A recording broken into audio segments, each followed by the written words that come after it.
Avant de vous donner la parole, peut-être Mickaël, pour la chambre de métier, on va regarder quelques images, là encore, avec les vœux, je crois. Je crois que ce sont les vœux de la chambre. Regardez, ça dure 40 secondes.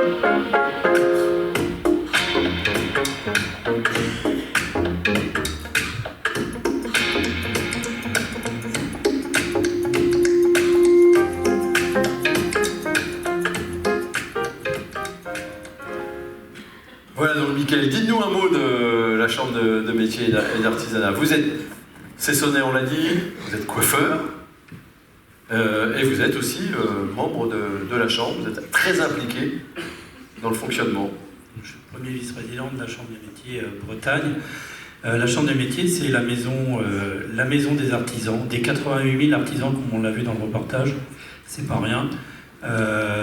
Nous sommes là pour accompagner tout au long de la vie, à l'installation bien sûr, mais dans les formations tout au long d'un parcours de chef d'entreprise, nos artisans jusqu'à la transmission et reprise d'entreprise. C'est je dirais, un moment fort pour la Chambre des métiers, puisque la Chambre des métiers est fière d'avoir son premier CFA de Bretagne je dirais en puissance, puisque 7300 apprenants en Bretagne, c'est pas rien, sur 7 sites. En Ille-et-Vilaine, c'est Fougères, Kerlan, Marville, Saint-Malo. Sur le Côte d'Armor, c'est Dinan au Caloc, Ploufragan, Quimper dans le 29 et Vannes dans le 56. 7300 apprentis, c'est énorme. C'est tout simplement énorme, mais c'est pas assez.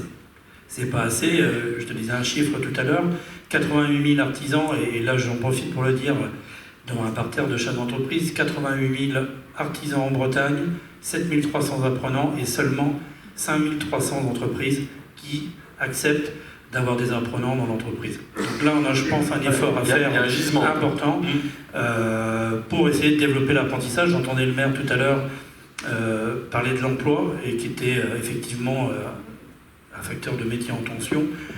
L'emploi, si on ne forme pas aujourd'hui, on n'aura pas d'emploi demain.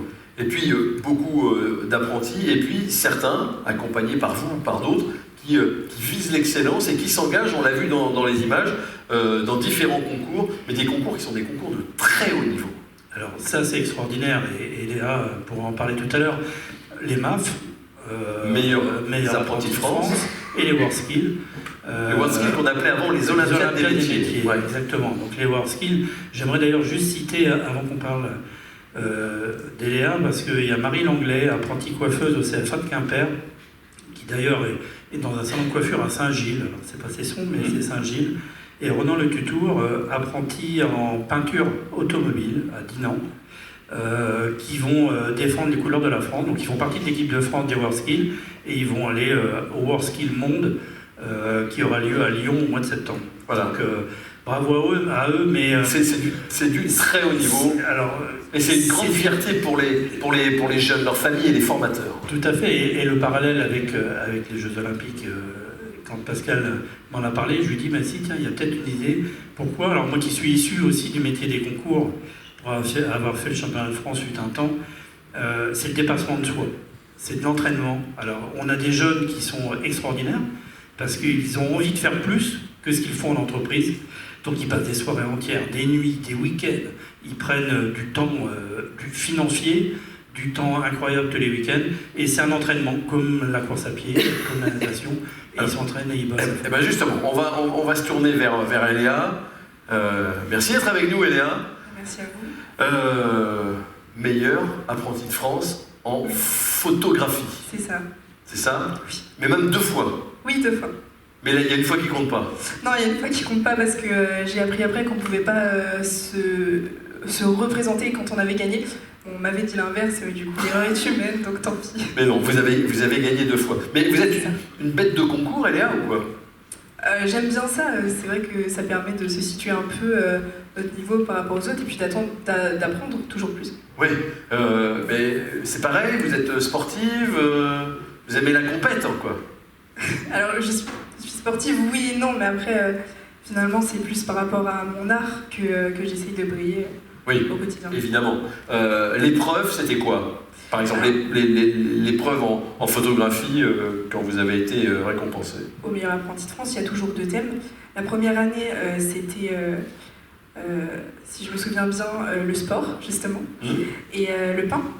Donc, le sport et le pain. C'est ça. Donc on fait une photo de sport et une photo de pain. Donc il y a plusieurs thèmes et plusieurs obligations dans chaque photo. Et donc pour la deuxième année, on était sur l'eau et sur une personne âgée. D'accord.